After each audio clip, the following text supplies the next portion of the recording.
7th grade. Moving on to lesson 14, we've been looking at problems with rational numbers. So lesson 14 is converting rational numbers to decimals using long division. So first of all, we have two different types of decimals, those that end, those that do not. Those that end are called terminating decimals. Those that do not end are called non-terminating decimals. And then if a decimal would end like the following and just continue, it's considered a repeating decimal. And we'll talk about that towards the end of the lesson. So it says using long division, solve for -3/4, or -3 divided by 4. So, sorry, that was a mistake in there. So first, apparently I didn't finish that one. My apologies. Never mind, I remembered now. So we know that -3/4 is really just -0.75. So that's an example of an easy one.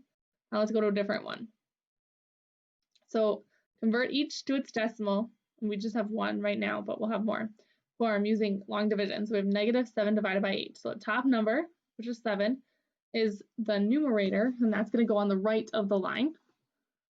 8, which is the bottom number, also the denominator, is going to go on the left. Because only one number is negative, then the answer is going to be negative, but we're not going to show the negative here. So 8 doesn't go into 7, so we add a 0, and then place the decimal point above. So right now, we have 0 point something. How many times does 8 go into 70? Well, 8 times 8 is 64, so then we have 0.8. So when we subtract 70 minus 64, we get 6, and 8 doesn't go into 6, we add another 0. How many times does 8 go into 60? 7. 7 times 8 is 56. 60 minus 56 is going to be 4. We put the 7 out there, and then 8 does not go into 4, so once again we add a 0. How many times does 8 go into 40? And even 5 times. So our answer is going to be a -0.875. Okay? Let's look at another one. Let's convert 3 divided by 16 into decimal form using long division. So we have 16 divided by 3. Doesn't go into 3, so we add a 0. How many times does 16 go into 30? Once. 1 times 16 is 16. So 30 minus 16 is 14. It doesn't go into 14, so we add a 0. How many times does 16 go into 140? 8 times 16 equals 128. So we put an 8 there. So right now we have 0.18. 140 minus 128 is 12. 16 doesn't go into 12. We add another 0. How many times does 16 go into 120? 16 times 7 is 112. So we have a 7. And then 120 minus 112 is 8. 16 does not go into 8. Add a 0. How many times does 16 go into 80? And even 5 times. So our answer is going to be 0.1875. So repeating decimals, you write the minimum number of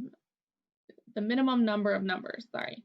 So if it would be a whole bunch of 3s, you just need to write that 3 and then you draw a line over it.